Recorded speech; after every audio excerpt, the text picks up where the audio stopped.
If you want your mixes to sound loud, powerful and punchy, then understanding compression is the best skill you can learn. Now, most people tend to overcomplicate this tool. But after watching this video, you will understand how simple it is to achieve radio quality mixes. There are dozens of compression techniques out there, but to keep this simple, I'm going to show you the 4 techniques my clients use on every single mix. And they play the music in front of thousands of people. But first, what is a compressor? This is crucial. A compressor is an automatic volume fader. Now you're probably asking, how can an automatic volume fader make my tracks sound powerful and punchy? And that is a great question, which leads me to point number 1. So the first reason for using a compressor. If you can understand how our ears perceive loudness, then you can make your tracks so much louder and powerful than before. Take this drum loop, for example.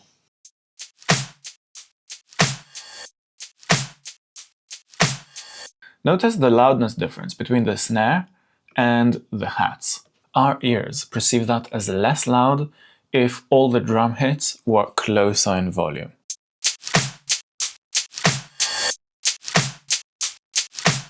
You can clearly tell which one is louder, right? But there is a little problem, because in the second case, I actually chopped the sample and I have manually increased the volume on the hats, 17 dB.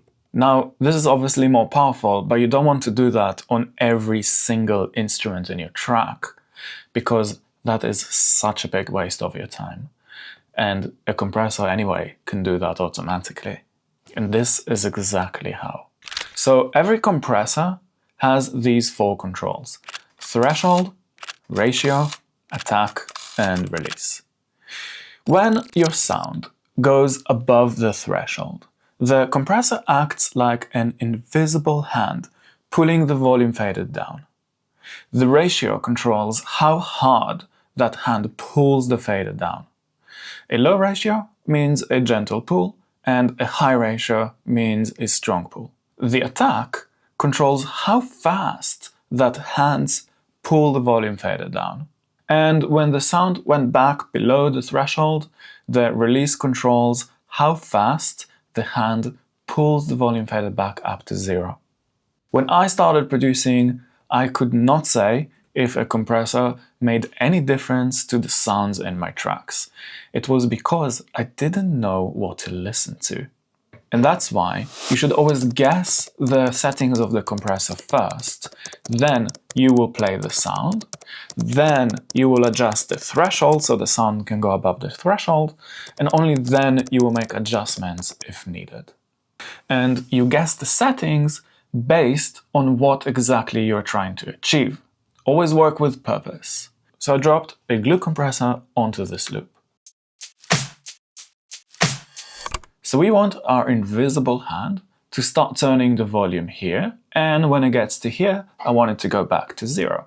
So essentially, we are trying to do this. If I chop it and take it down in volume, that's roughly what we're trying to achieve. We can tell the hand turn the volume quite quickly and release it quite slowly.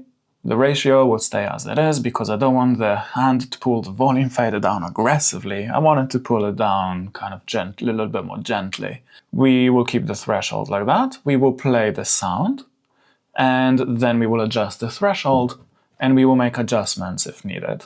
Now, so you can see what's happening, I will also put the analyzer on the screen.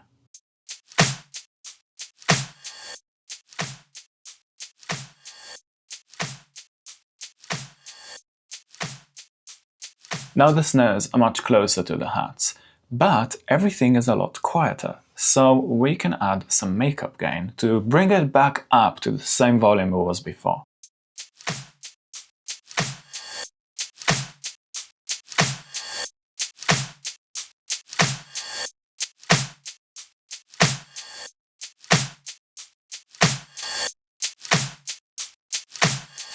So if you want to get a little bit more technical, what we did in this case is decrease the dynamic range. The dynamic range is the difference between the quietest and the loudest part of the sound. So technique number one is using a compressor as a balancing tool to achieve maximum loudness. But if you use too much compression, it can suck the life out of your track and make it feel flat. So that leads me to technique number two. The next compression technique is the exact opposite. Let's take this example and make it more punchy, or in other words, increase the dynamic range. So, as we mentioned before, you need to guess the settings of the compressor before you're playing the sound. This will help you train your ears so you know exactly what you're trying to achieve. And because we want to train our ears, we will get rid of the analyzer, so you now have to listen instead of see what's happening. So if before we had a fast attack, now we will have a slow attack, so the volume fader doesn't turn down the transient of the sound. And if before we had a slow release, now we want a fast release. So after the sound has crossed the threshold, the volume fader will kind of go back up. So essentially, when you think about it, we are trying to reduce the tail of the sound in volume to make the transient more punchier. In this case, I will increase the ratio to 10 because I want a more aggressive pull of the volume fader.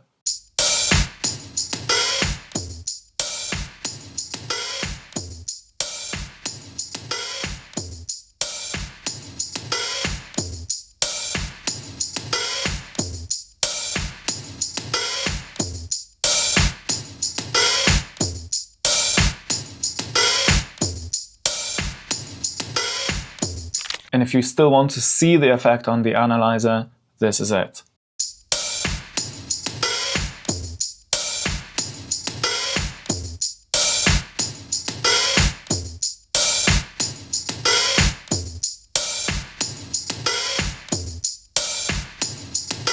The transient stayed almost the same, and the tail of the sound has been reduced in volume, which makes it more punchy.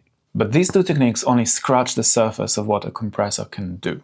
If you really want your music to sound exceptionally good, you need to learn how to tame harsh frequencies. Which leads me to technique number 3. When I started producing, the next technique confused the hell out of me. So much that I just avoided using it completely. But when I finally learned it, it has improved my production dramatically. And it was very simple. Yes, I mean very simple. It's called multiband compression, and most producers get confused by this tool. It's basically a compressor that is only controlling a specific band of frequencies. That's it. Now you just need to know when to use it. It has many different uses, but I will show you 2 very different ones, so you get a little bit of a taste of what this tool is all about.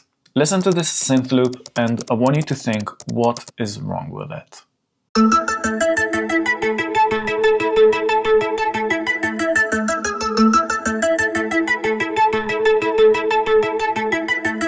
Did you figure it out?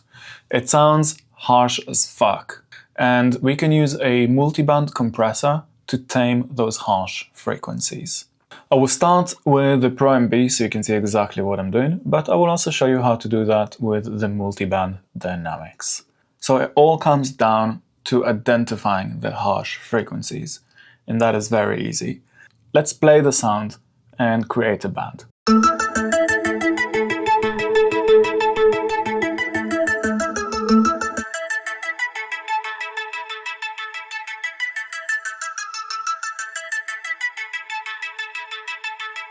That's it. I identified the harsh frequencies just by soloing a certain part of the sound.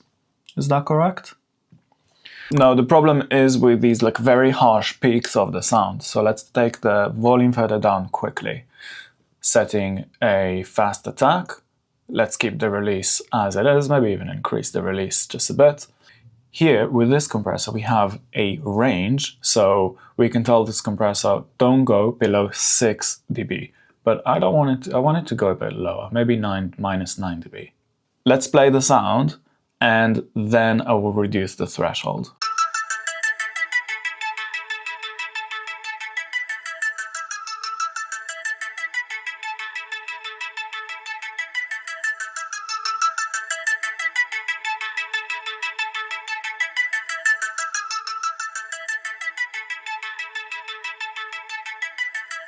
Sounds so much smoother. Let's unmute it so we can hear the entire sound.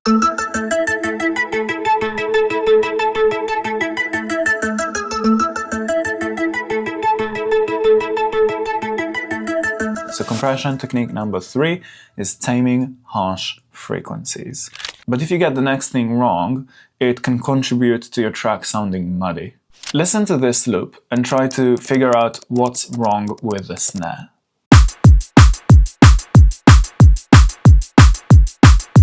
Surely you figured this out. The snare sounds boomy as fuck, and we can use multiband compression to control the body of the snare, so it doesn't interfere with the kick too much.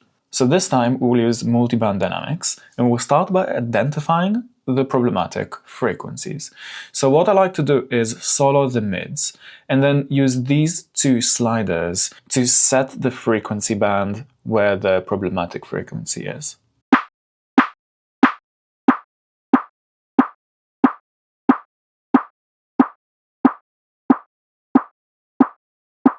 Yeah, you can hear that.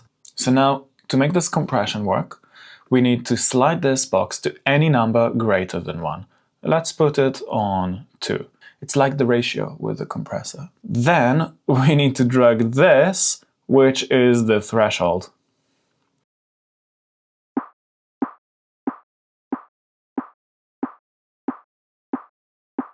You can hear that actually made quite a big difference. Let's play the entire sound.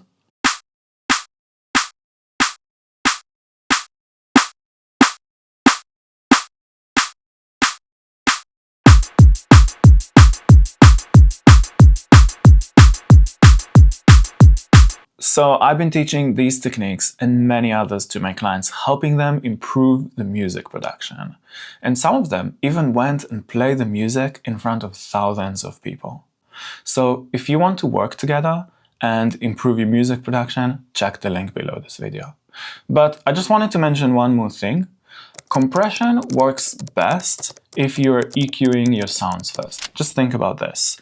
If you're trying to make something muddy more powerful, it's like trying to fix a blurry image by turning the brightness up. And that's why I would encourage you to go watch this video next. So I hope you enjoyed this video, and I will see you in the next one. Peace.